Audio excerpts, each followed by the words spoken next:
পুটকির ছাল উঠে গেল 25-এ ঘষতে ঘষতে, পুটকির ছাল উঠে গেল 25-এ ঘষতে ঘষতে, উন্নতির আশায় এবার আমার মনে হচ্ছে 26-এ হবেই চুষতে।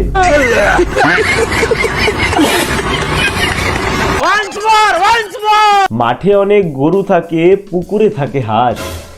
মাঠে অনেক গরু থাকে, পুকুরে থাকে হাঁস। মেসি দেখাবার নামে ডেকে কেন দিলে আছলা বাস? তো কি অবস্থা বন্ধুরা, ফাইনালি 2025টা তোমাদের মতো সিঙ্গেলি কাটালাম। বারা সব বন্ধুরা চাকরি নিয়ে পালাচ্ছে আর আমি এখানে বসে মেয়ে পড়ানোর স্বপ্ন দেখছি।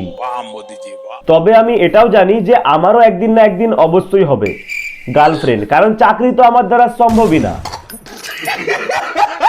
আচ্ছা, তোমরা যে 2025-এ কমিটমেন্ট গুলো করেছিলে সেগুলো কি পূরণ হয়েছে? আমার তো হয়নি।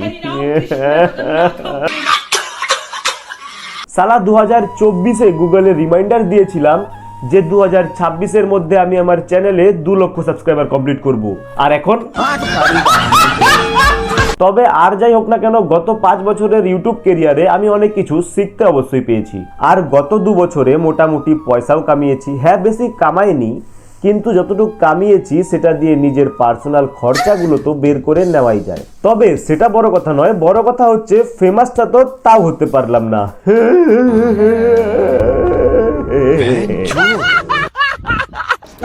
সালা কিছুদিন পর বন্ধুরা বিয়ে করে নেবে, 2-1 জন তো অলরেডি করে নিয়েছে, কিন্তু তাও বারা আমি ফেমাস হতে পারবো না।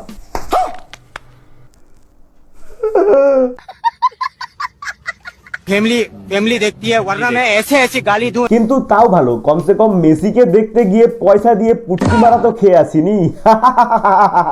দর্শনের দও পাইনি কোথাও থেকে। Completely mismanagement. আমরা খরচা করে ব্যবসা লোকসান করে বাচ্চা নিয়ে এসেছি, এর এরকম সিস্টেম করেছে আমরা এক চোখ দেখতে পারিনি। সালা বছরের শুরুটা তো ভালোভাবে হয়নি, কিন্তু যারা মেসিকে দেখতে গিয়েছিল তাদের কিছু আধগান্ডু নেতা মন্ত্রীদের জন্য বছরের শেষটাও চলে গেছে। तुम जैसे मादर चौधों को अगर मार के जेल जाना पड़ा, 14 साल मंजूर है बहनचोद। বাই দ্য ওয়ে, আমাদের রাজুদা কিন্তু কাঁপিয়ে দিয়েছে।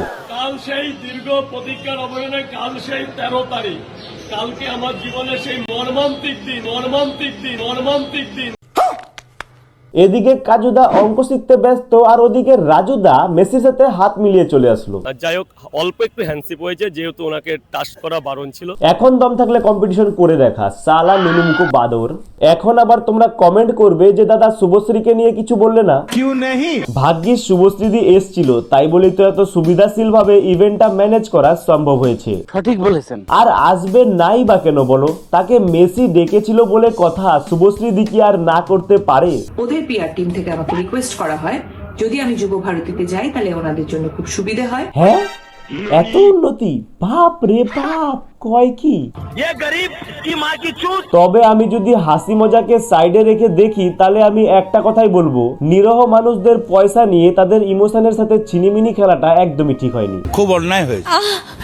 বারা ইচ্ছে তো করছে যে শতদ্র দত্ত আর অরূপ বিশ্বাসকে একসাথে ল্যাংটো করে বিচিতে বর্ষি লাগিয়ে সুপুরি গাছে বেঁধে রাখি। সঠিক বলেছেন। আর আমি ভালো করেই জানি যে এটা শুধু স্বপ্নেই সম্ভব, তাই আমি এখন চললাম ঘুমোতে। তোমরা স্টেডিয়ামের চেয়ার ছুড়বে নাকি শতদ্র দত্তের বিচি সেটা আমি জানি না, কিন্তু সাবস্ক্রাইব যেন হয়ে যায়।